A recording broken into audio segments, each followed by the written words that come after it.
Okay, now ध्यान दो सब। ये जो चैप्टर है, what we are going to do today is a dissolution of partnership form. Now from this chapter, long questions are not expected in your exam, but we have done few of the sums so that you understand the concepts properly. Now, first we need to understand what is dissolution of partnership and dissolution of firm. So dissolution of partnership यानी क्या? Dissolution of partnership यानी हमारा जो partnership agreement है वो पुराना हो गया है, अब उसमें कोई चेंजेस आए. कैसे changes? Change in profit sharing ratio, कोई नया पार्टनर आ गया. तो पहले हम दोनों के बीच में पार्टनरशिप था, अब तीसरा आ रहा है तो नया अग्रीमेंट बनाना पड़ेगा तीनों के बीच का. या फिर रिटायरमेंट हो गया, 3 जन थे उसमें से एक जन जा रहा है तो रिटायरमेंट हो गया, या किसी पार्टनर का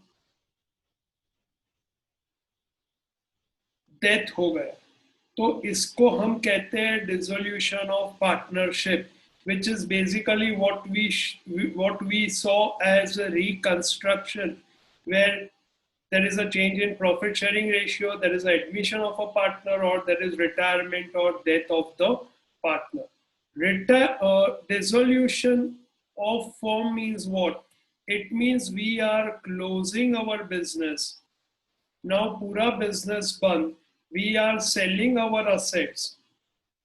ध्यान देना please. And we are paying our liabilities. अब ये करने के बाद जो भी रह गया वो हम पार्टनर्स को पे कर देंगे, एंड देन वी फाइनली पे ऑफ पार्टनर्स. तो इसको हम कहते हैं डिसोल्यूशन ऑफ फर्म, यानी बिजनेस हो गया बंद. जो पार्टनरशिप अग्रीमेंट था उसमें लिखा था कि जब हम ये पार्टनरशिप बंद होगा तो कैसे इसको डिसॉल्व करेंगे. तो अब हम पार्टनर्स ने बिजनेस बंद कर दिया, जितने असेट थे वो सब बेच दिए, जितना लायबिलिटी था वो सब पे ऑफ कर दिया. जो बच गया वो पार्टनर्स को उनका जितना कैपिटल कंट्रीब्यूशन था उस हिसाब के उनको पैसा दे दिया, यानी पूरा बिजनेस हो गया बंद. That is dissolution of firm. And dissolution of partnership क्या है कि change in profit sharing ratio, admission, retirement और डेथ. तो ये मेजर चेंजेस है जो ध्यान रखना. ओके, कि पार्टनरशिप और फर्म के डिसोल्यूशन में क्या फर्क है. Now we have already seen admission of a partner, retirement of partner, and change in profit sharing ratio in the chapter reconstruction. So in this chapter we are going to deal with dissolution of firm or dissolution of partnership firm. तो जहां ये word firm आता है it means business हो गया है बंद. I hope you are able to visualize this. इसमें किसी को डाउट है? Are you able to visualise क्या हो रहा है यहाँ पे? जैसे हम इकट्ठा होके बिजनेस चालू कर रहे हैं, अब हमने नक्की किया कि बिजनेस बंद करना है. तो बिजनेस बंद करना है तो कैसे करना है? बिजनेस बंद करना है तो ऐसा नहीं शटर डाउन किया, ताला मार के घर चले गए, ऐसे बिजनेस बंद नहीं होता है. बिजनेस बंद करना है तो तुम क्या करोगे कि पार्टनर्स जितने असेट है उसको बेच देंगे, जो पैसा आया उससे लायबिलिटी पे ऑफ कर देंगे, और जो बच गया वो अपने अपने घर वापस ले जाएंगे, यानी सबका हिसाब हो गया चुकता. Is this clear? अब ना कोई असेट रहा ना कोई लायबिलिटी रहा. अब मेरा ये क्वेश्चन है कि मान लो कि मैं पार्टनरशिप बिजनेस में हूं और मैं पार्टनरशिप डिसॉल्व कर रहा हूं.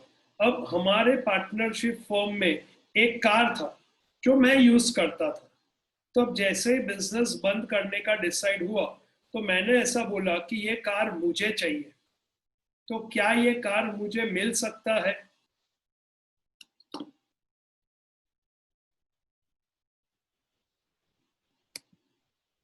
यार रेजा,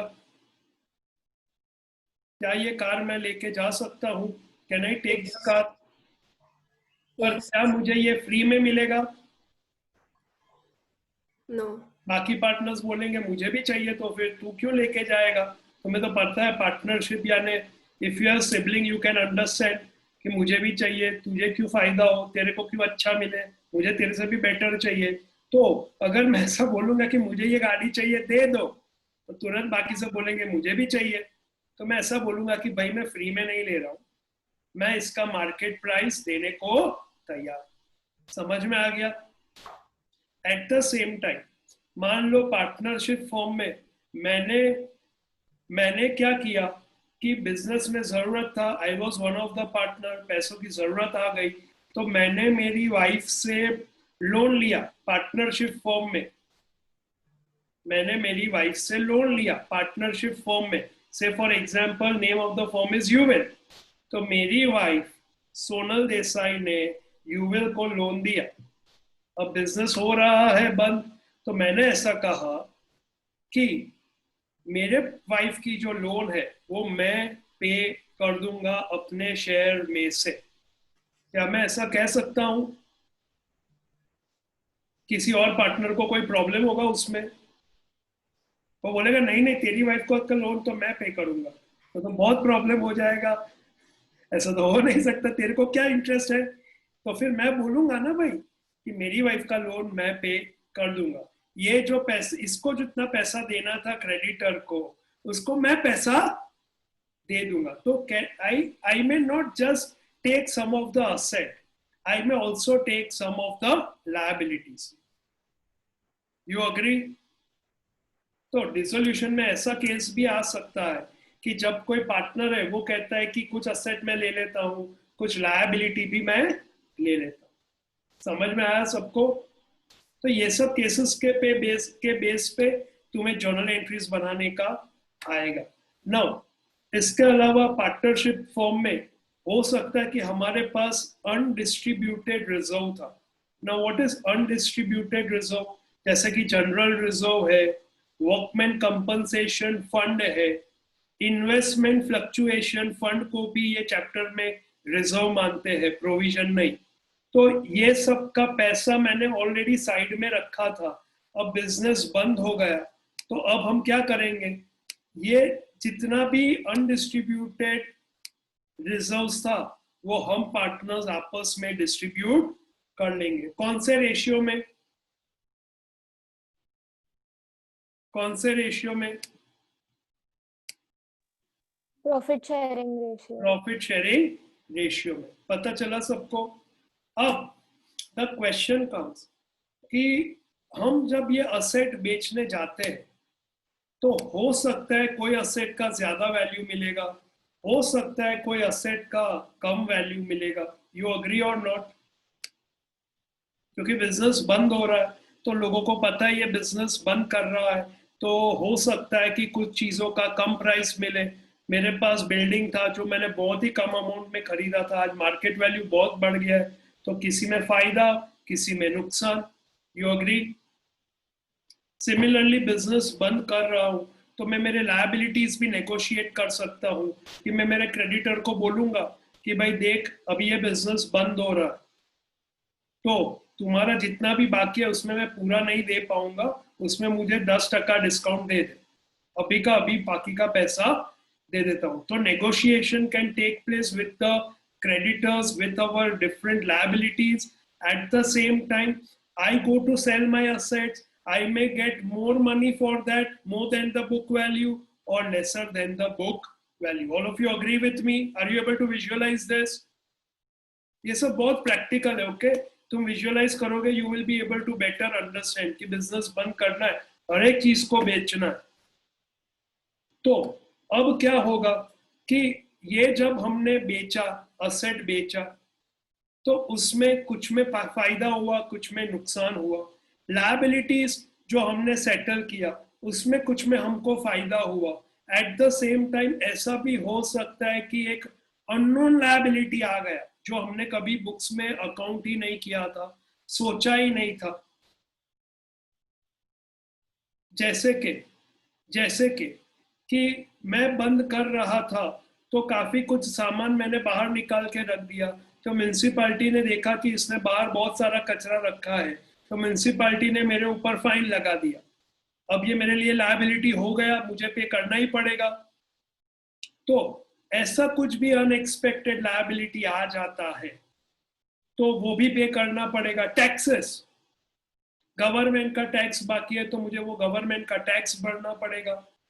तो ये असेट बेचा, लायबिलिटीज पे ऑफ किया, प्लस असेट बेचने में मुझे कोई ब्रोकर की जरूरत पड़ गई, मुझे ट्रांसपोर्टेशन का खर्चा हो गया, तो डिसोल्यूशन करने का भी खर्चा हो गया, तो वो भी खर्चा मुझे पे करना पड़ेगा। तो ये सब इनकम एक्सपेंस करने के बाद जो मेरे पास पैसा रह जाएगा, आइदर मुझे फायदा होगा, प्रॉफिट होगा, या मुझे लॉस होगा, तो ये भी मैं पार्टनर्स में डिस्ट्रीब्यूट कर दूंगा, because this also belongs to the partners. ऐसा भी हो सकता है कि मेरे बुक्स ऑफ अकाउंट्स में कोई असेट नहीं था। ध्यान देना सब, इसके बेस पे तुम्हें लेक्चर्स देखने और होमवर्क करना है, ध्यान देना। ऐसा भी हो सकता है कि मेरे बुक्स में यानी मेरे बैलेंस शीट में कोई असेट नहीं था और मैंने उसको बेचा, इसको कहते हैं अनरिकॉर्डेड असेट सोल्ड। तो अगर ये अनरिकॉर्डेड असेट मैंने बेचा है तो मुझे फायदा होगा या नुकसान?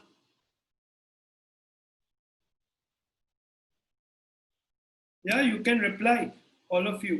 You can unmute yourself and give a reply.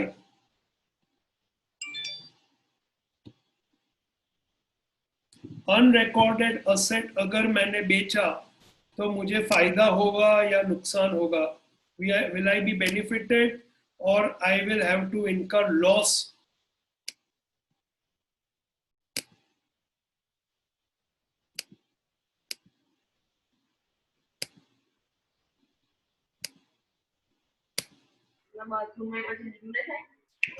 Benefited. What's the answer? Benefit. I will be benefited. Now, can you give me one example? All of you, please ध्यान दो, म्यूट कर दो अपने आप को वापस। Now, all of you, मुझे एक एग्जाम्पल दो कि रियल सिचुएशन में अनरिकॉर्डेड असेट कौन सा हो सकता है? Goodwill. Goodwill. टेंजिबल असेट बताओ।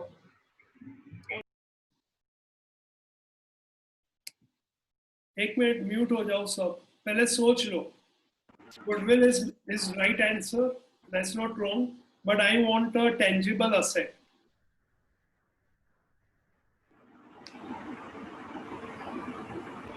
Furniture. कैसे अनरिकॉर्डेड हुआ?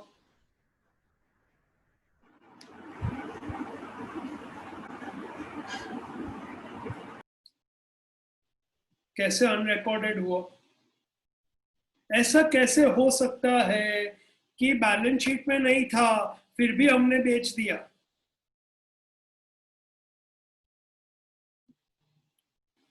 ऐसा कैसे हो सकता है?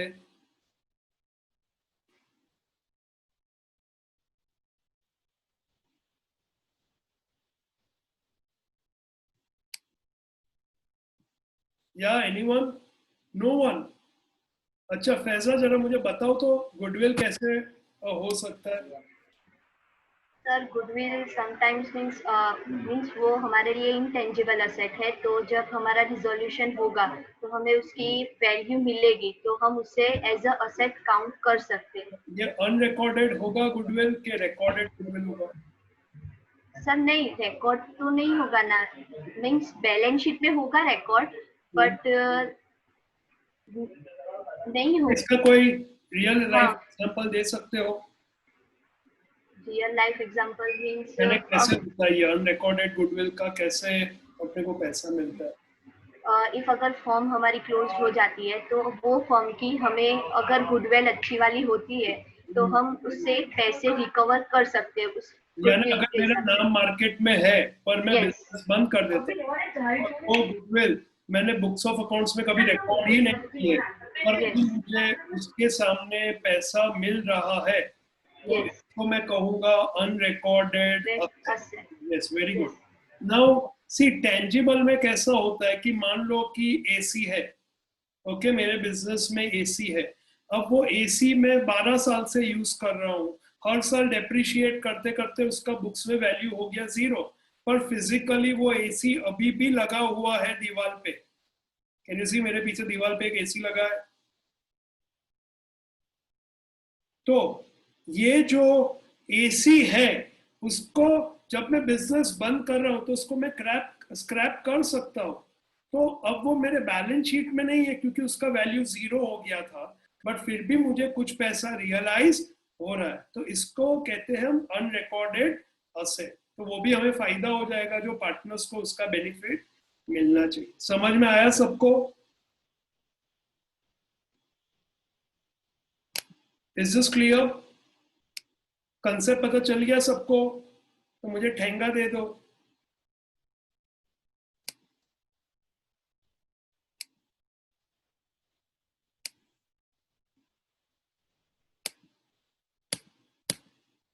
ओके, अब now we come to the point कि ये चैप्टर में जनरली क्या आता है। जनरली ये चैप्टर में आएगा या थियरी, नॉट पूरा, थोड़ा theory, and then journal entries. So you have to here understand the concept properly and then make the entries. Entries are extremely simple. Okay, इसमें ये entries में कोई भी rocket science है नहीं, बहुत ही simple है। तुम मेरे lecture देखोगे तुम्हें easily वो entries पता चल जाएगी। I'll just give you an overview of that.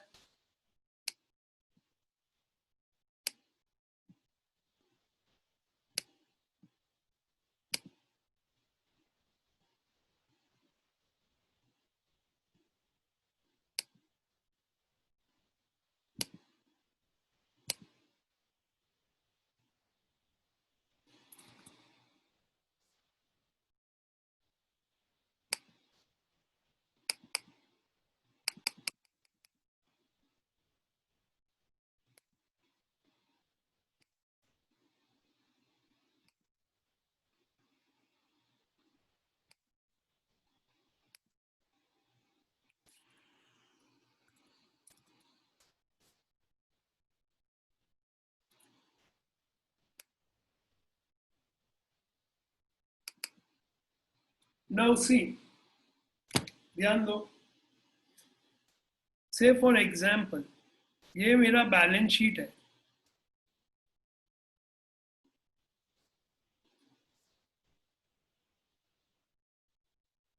Balance sheet of a firm XYZ।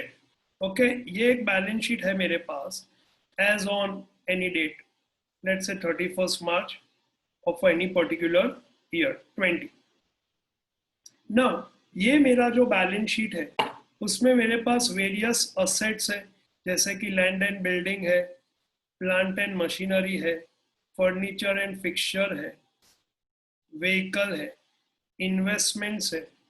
Okay, intangible asset है जैसे गुडविल है, पेटेंट है, कॉपीराइट है, ट्रेडमार्क है। फिर करंट असेट है जैसे डेटर्स है, अब डेटर्स है तो बैड डेट रिजर्व भी है। फिर स्टॉक है, फिर बैंक बैलेंस है, और फिर कैश बैलेंस है। ये सब असेट्स है। उसके सामने मेरे पास लायबिलिटी साइड पे है कैपिटल X, Y और Z। फिर मेरे पास है जनरल रिजर्व, फिर मेरे पास है वर्कमैन एक्सीडेंट कंपनसेशन फंड, फिर मेरे पास है इन्वेस्टमेंट फ्लक्चुएशन फंड, फिर मेरे पास है प्रोविडेंट फंड, फिर मेरा लायबिलिटी है क्रेडिटर्स। ऐसे करके एक मेरे पास बैलेंस शीट है। अब ये बैलेंस शीट में बहुत सारे असेट्स है, लायबिलिटीज है, अनडिस्ट्रीब्यूटेड रिजर्व्स है, और मेरे पास कैपिटल है। नाउ मुझे ये बिजनेस बंद करना है 1 अप्रैल 2020 को, या फिर 31 मार्च को ही रात को 12 बजे के बाद, या 12 बजे मैंने ये बंद कर दिया business.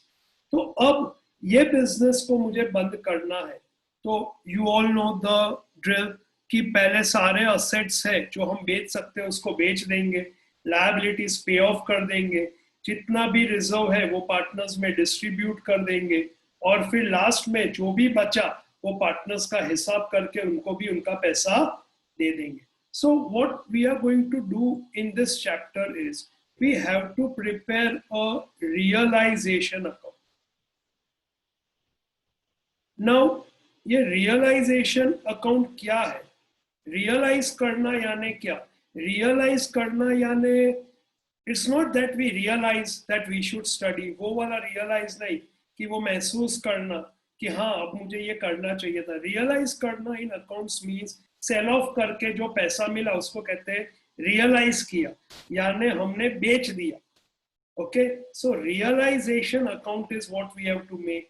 Eight the same time you have to make partners capital account and then you have to make cash and bank account. तो बेसिकली ये तीन तुम्हें इसमें बनाने हैं. इसके अलावा भी बनाने होते कितनी बार कुछ लायबिलिटीज के लिए अलग से सेटल करना है तो, बट अभी के लिए you have to make these 3 accounts. Now ध्यान दो यहाँ पे. नाउ ये जितने भी असेट्स है, now we have decided that we are going to close our business. Okay, let me go to the text book, that it will be more clear for you.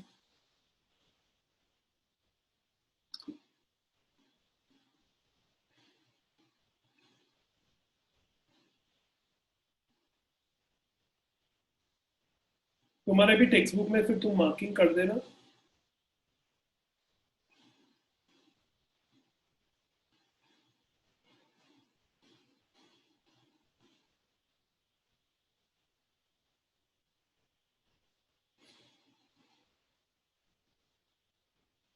Now you can see a specimen of a realization account. Specimen यानी एक format है realization account का. Now यहाँ पे तुम देख सकते हो कि डेबिट साइड सब असेट्स दिए हैं. Debit side. अब ये असेट्स कहां से हम ट्रांसफर करते हैं?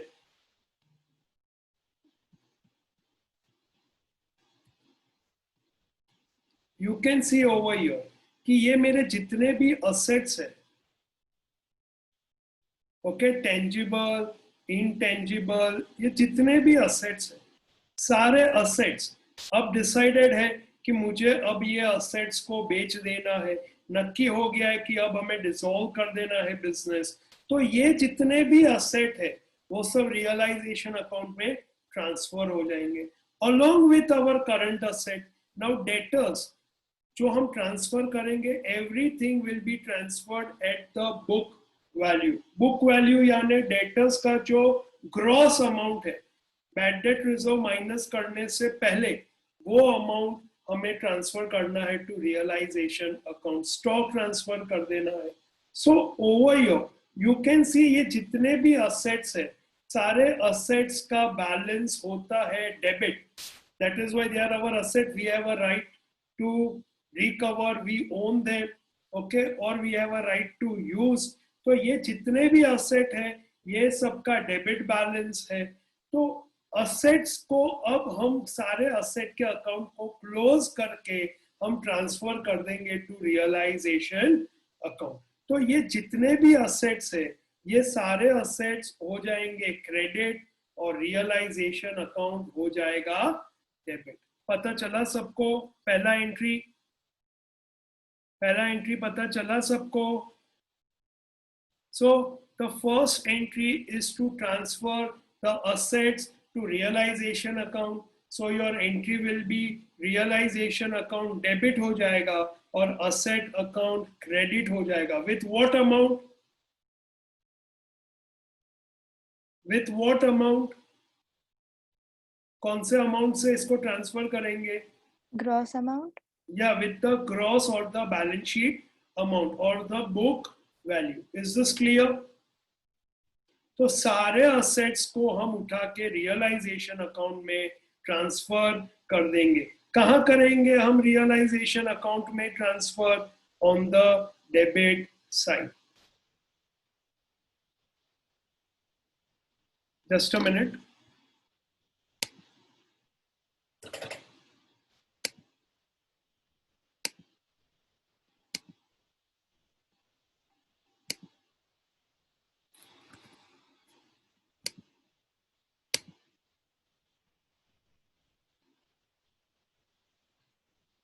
नौशीन तुम्हें डाउट है?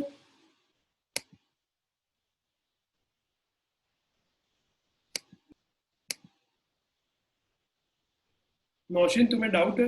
No, sir, by mistake. Okay. Now, let me go back to my screen. So ये जितने भी assets है उसको हम realisation account debit side transfer कर देंगे. तो इसका जर्नल एंट्री क्या बनेगा? इसका जर्नल एंट्री बहुत ही सिंपल बनेगा. Realisation account debit and asset account credit. Is this clear? Okay. Now, what happens to capital? Capital will go to partners capital account. जैसे हम पार्टनरशिप में उसको ट्रांसफर करते थे वैसे ही ट्रांसफर कर देना है. General reserve, workman accident compensation fund, investment fluctuation fund, इन सबको हम पार्टनर्स में डिस्ट्रीब्यूट कर देंगे in profit sharing ratio. Provident fund is a liability, creditors also a liability. तो इसका हम क्या करेंगे? प्रोविडेंट फंड और क्रेडिटर्स को भी हमें रियलाइजेशन अकाउंट में ट्रांसफर करना पड़ेगा. अब कैसे ट्रांसफर करेंगे? Understand the trick of making the entry. Provident fund और क्रेडिटर्स का एंट्री जो का बैलेंस आता है वो उनका बैलेंस हमेशा होता है क्रेडिट. तो अब हम इनको कर देंगे डेबिट और रियलाइजेशन अकाउंट को कर देंगे क्रेडिट. यानी रियलाइजेशन अकाउंट में क्रेडिट साइड पे आ जाएगा हमारा लायबिलिटी. तो इसका जर्नल एंट्री क्या बनेगा? Provident fund account debit, creditors account debit to realisation account credit. Now, what about this provision bad debt reserve? You can see कि ये bad debt reserve का provision, debtors का provision यहाँ पे अभी भी है. तो provision को भी हम transfer करेंगे to realization account. अब हमें वो provision का जरूरत नहीं है क्योंकि अब वो business ही नहीं रहा. अब हमारा next year आने वाला ही नहीं है. अब हम going concern रहे नहीं. What is a going concern? Going concern यानी business is going to be there for years and years and years and years. We assume that life of the business is infinite. हर साल business रहने वाला है and that is why we prepare a balance sheet. हम balance sheet बनाते ही क्यों है? Balance sheet का मतलब ही यही है. It's a sheet which contains balances which are closing for the current year and opening for the next year. But यहाँ पे क्या next year business है? business रहने वाला है? यहाँ पे business है ही नहीं.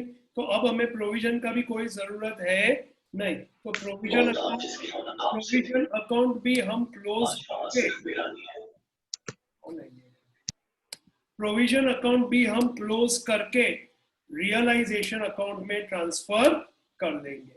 तो इसका एंट्री क्या आएगा? प्रोविजन का बैलेंस हमेशा क्रेडिट होता है तो प्रोविजन को भी करेंगे डेबिट और रियलाइजेशन अकाउंट को करेंगे क्रेडिट. सबको ये पता चला एंट्रीज? ओके. अब come to the text book. अच्छा, sorry, just a minute before you come to the text book. Now cash और बैंक बैलेंस का क्या करेंगे?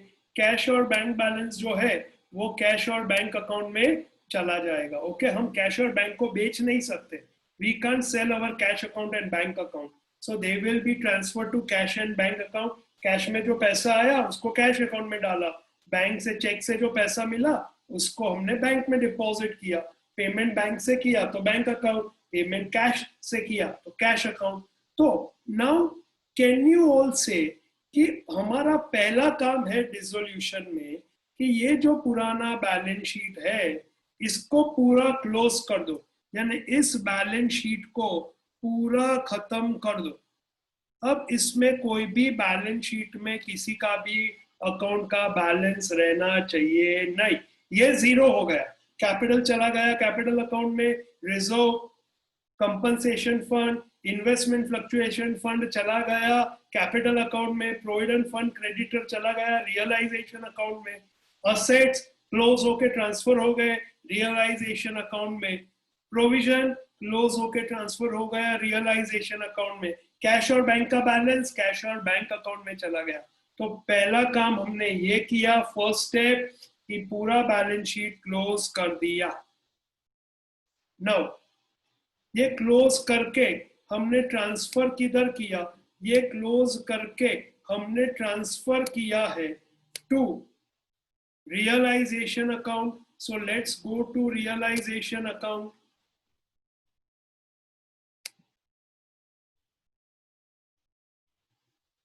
अच्छा, एक काम करो, before you go to realisation account, come to page 279।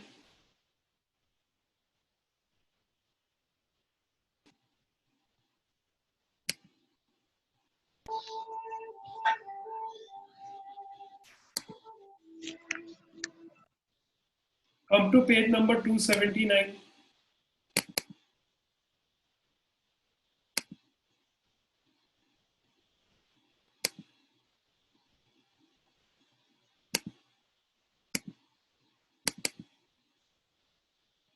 Now,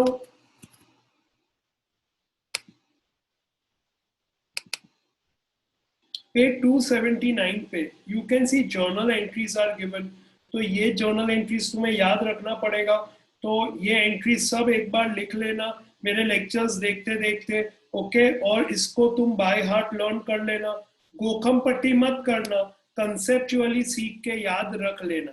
अब रिजर्व्स का ऑलरेडी यू नो हमने एडमिशन रिटायरमेंट में बहुत सारे सम्स किए थे कि रिजर्व्स का बहुत ही सिंपल कंसेप्ट है कि रिजर्व्स के बैलेंस को करेंगे डेबिट और पार्टनर्स कैपिटल को करेंगे क्रेडिट।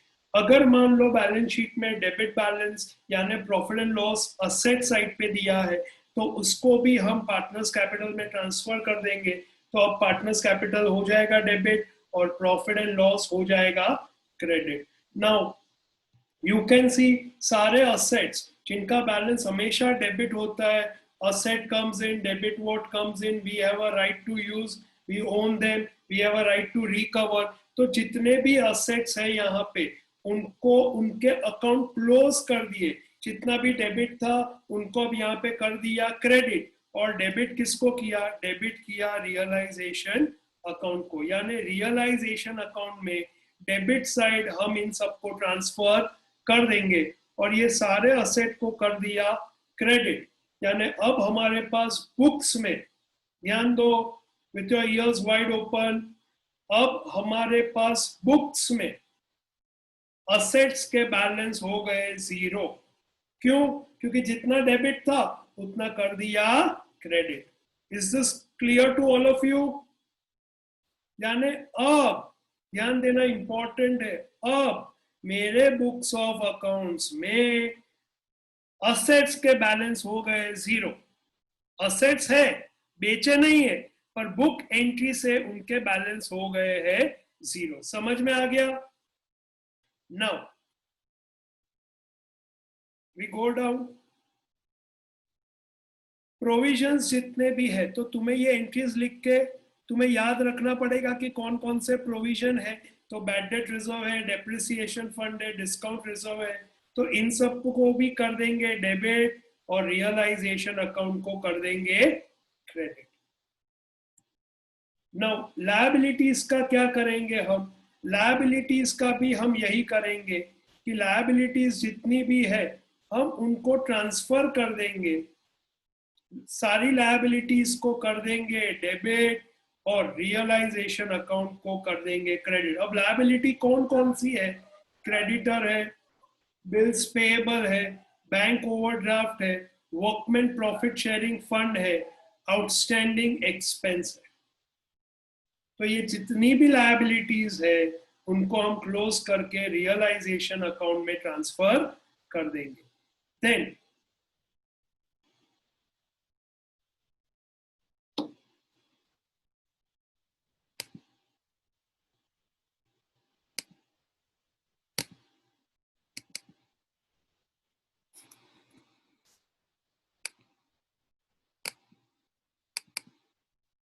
नाउ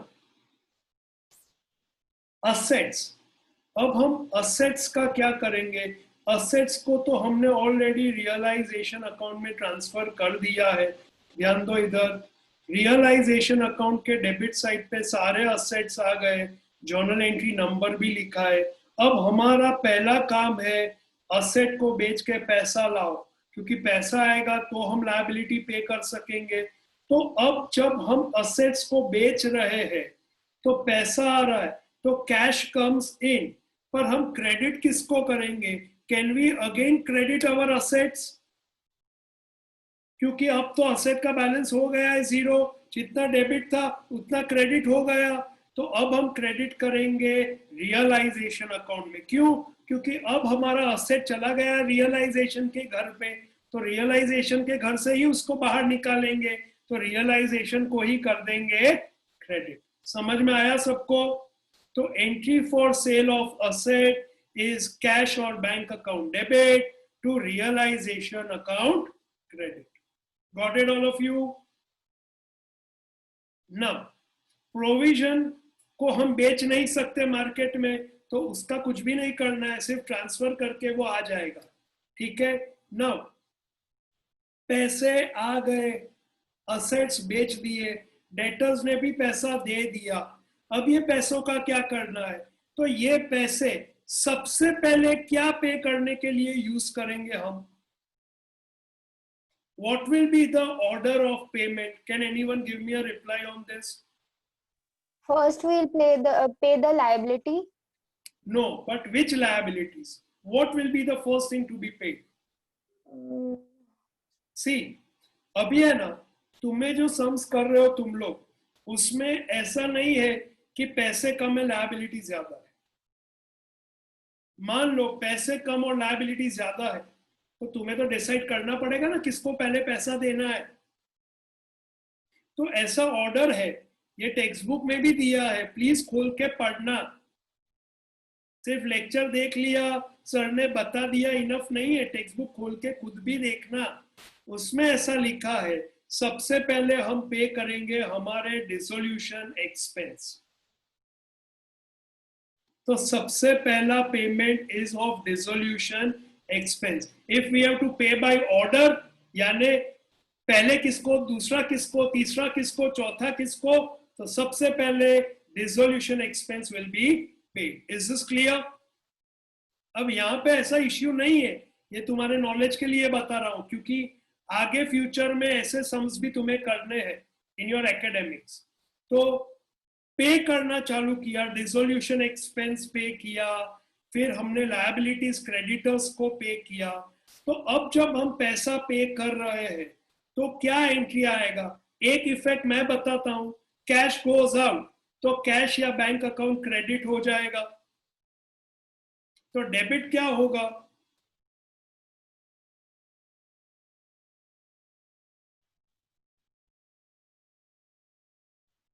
तुम्हें बताना है।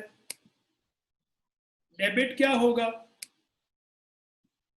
अगर मैंने पेमेंट किया मेरे क्रेडिटर को, मेरे क्रेडिटर का नाम था अजय, मैंने अजय को बुलाया, उसके नाम का चेक लिख के उसको दे दिया, तो मेरे बुक्स में एंट्री क्या आएगा?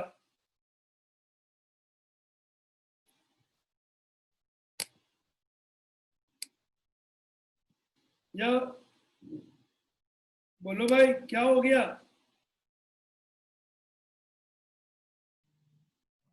सर बोलो, रियलाइजेशन अकाउंट क्या होगा? डेबिट या credit? Debit. Realization account will be debited and cash and bank account will be credited. Is this clear all of you? तो याद क्या रखेंगे हम याद ये रखेंगे कि जब हमने असेट बेचा, पैसा मिला, तो रियलाइजेशन यूज करना है, क्योंकि वो ऑलरेडी रियलाइजेशन के अंदर आ गया था। लायबिलिटीज भी पे ऑफ किया, तो रियलाइजेशन अकाउंट यूज करना है। Is this clear? Any doubt in this? तो असेट सेल ऑफ कर दिया, लायबिलिटीज पे ऑफ कर दी, डिसोल्यूशन एक्सपेंस भी पे ऑफ कर दिया। अब जो प्रॉफिट या लॉस है वो पार्टनर्स में डिस्ट्रीब्यूट हो जाएगा। फिर पार्टनर्स का अकाउंट हम बैलेंस करेंगे, कैश और जो डिफरेंस आएगा उनका जो बैलेंस आएगा वो कैश और बैंक में चला जाएगा, हम उनको उतना पैसा दे देंगे, सेकेंड इफेक्ट कैश और बैंक में ट्रांसफर कर देंगे, और एंड में जैसे एडमिशन रिटायरमेंट में तुम्हारा बैलेंस शीट टैली होना चाहिए, वैसे डिसोल्यूशन में तुम्हारा कैश और बैंक अकाउंट एंड में टैली होना चाहिए। Is this clear? पता चला तुम्हें क्या करना है ये चैप्टर में? अब लेक्चर 1, लेक्चर 2, लेक्चर 3 उसका होमवर्क, रियलाइजेशन अकाउंट, सारी जर्नल एंट्री, ये सब लिख के प्रैक्टिस करना है तुम्हें। मेरा जब नेक्स्ट लेक्चर होगा तो I will ask you hell lot of questions from this. I ask you journal entry, sums जो सॉल्व किए होंगे उसमें से मैं क्वेश्चन पूछूंगा। तो लेक्चर्स प्रॉपरली देखना, होमवर्क प्रॉपरली करना। मैं अभी से तुमको बता देता हूं, अगर तुमने गलत आंसर दिए तो मैं तुम्हें इंपोजिशन दूंगा। Got it all of you? Okay then, आज के लिए इतना काफी है। ये सब रिवाइज करना, लेक्चर्स देखना, डाउट हो तो मुझे पूछना। ओके, चलो बाय ऑल। बोलो दिया, you have a doubt? Sir, in lecture number 1, there is an abrupt ending. The 14 number one is left to be written. 14 में क्या था? Sir, that is left. The Till 13th we have written till 13th. but what is that? I'm not able to recall. पढ़ो ना, 13 क्या है? Balance of partners current account. और entry क्या लिखा है? Entry nahi hai, directly we have written. And then the 14th one is Okay, see, now what you do is कि when you close it, okay, balance of current account will be transferred to partners capital account. Okay, तो partners capital account जो है वहां पे credit हो जाएगा, current account debit हो जाएगा, और उसके बाद जितना भी कैपिटल में जो भी बैलेंस आ रहा है पार्टनर्स का वो हम उनको पे कर देंगे। Is this clear? Yes. और entry will be partners current account debit, capital account credit, and then your entry will be partners capital account debit to cash or bank account credit. Credit. Got it? Yes, sir. Okay. Thank you, sir. Yeah, okay. बोलो रेजा। Sir वो intangible asset note. हाँ, सी tangible assets जो है ना और intangible asset जो balance sheet में दिए उन सबको हमने रियलाइजेशन में डेबिट साइड लिख दिया। अब इसमें ऐसा कंसेप्ट है, क्योंकि मान लो सम में तुम्हें सम दिया है और सम में कोई भी इंफॉर्मेशन नहीं दिया है for land and building, machinery, furniture, तो इट इज ऑलवेज एज्यूम कि ये सब assets are sold at book value. पता चला? यानी मशीनरी है मेरे पास 5 लाख का बैलेंस शीट में, और सब में इंफॉर्मेशन नहीं दिया कि उसको 4 में बेचा, 3 में बेचा, लाख में बेचा, तो हमें ऐसा मानना है कि इसको 5 लाख में बेच दिया। Got it? Now intangible asset में ऐसा है कि अगर कोई भी इंफॉर्मेशन नहीं दिया है तो ट्रांसफर तो कर दिया पर उसके सामने उसका कुछ भी रियलाइज हुआ नहीं, क्योंकि वो इंटेंजिबल है। अगर कुछ नहीं दिया है यानी उसका कुछ भी मिल रहा नहीं है, पर टेंजिबल है और कुछ नहीं दिया है तो हम ऐसा मानते हैं कि इसका जितना बुक्स में वैल्यू था उतना पैसा हमें मिल गया। Got it? ओके, वो आगे आएगा when you will do the short sums, this concept will again come for goodwill when you will see my further lectures. Okay, thank you sir. या वेलकम। बोलो मार्गी। સર 10th સમ છે ને આજનો લેક્ચરમાં એમાં બેડ રિઝર્વ નું શું કર્યું એ ખબર ના પડી મને। 10th સમ માં પેજ નંબર બોલો। 313।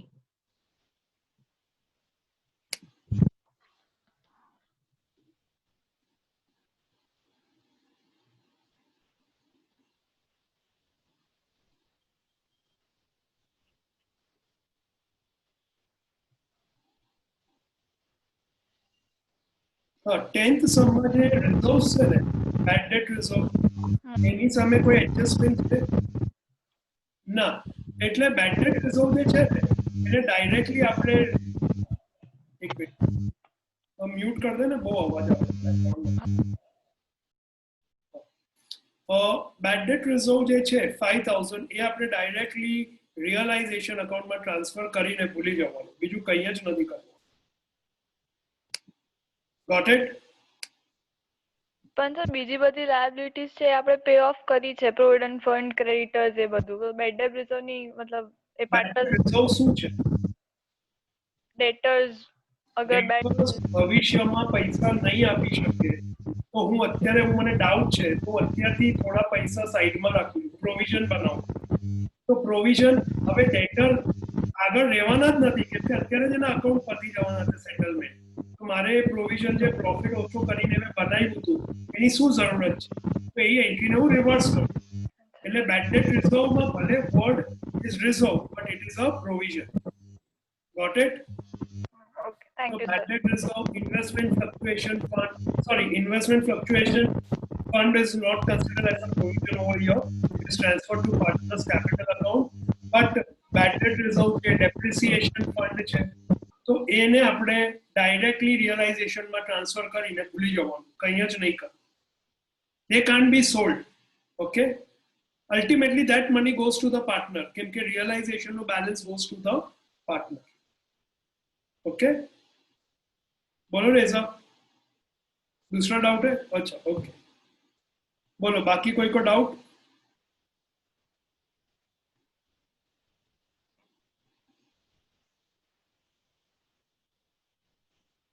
ठीक है तो तुम लोग फिर से अभी देखना लेक्चर्स जिन्होंने नहीं देखे ज्यादातर स्टूडेंट्स नहीं देख रहे तो लेक्चर्स देखना और नेक्स्ट सेशन में again I have a session where there will be overview and doubt solving and all तो जो भी डाउट्स है वो इकट्ठा कर लेना ठीक है और गुजराती जिन लोगों ने लिया है तुम्हारा सेशन अभी होगा टुमारो बिटवीन 4 to 5 और next Sunday not this Sunday next Sunday तुम्हारा अकाउंट्स का चैप्टर 1 चैप्टर 3 to चैप्टर 7 का टेस्ट रहेगा बी रेडी फॉर इट और coming Wednesday maybe I will take test of dissolution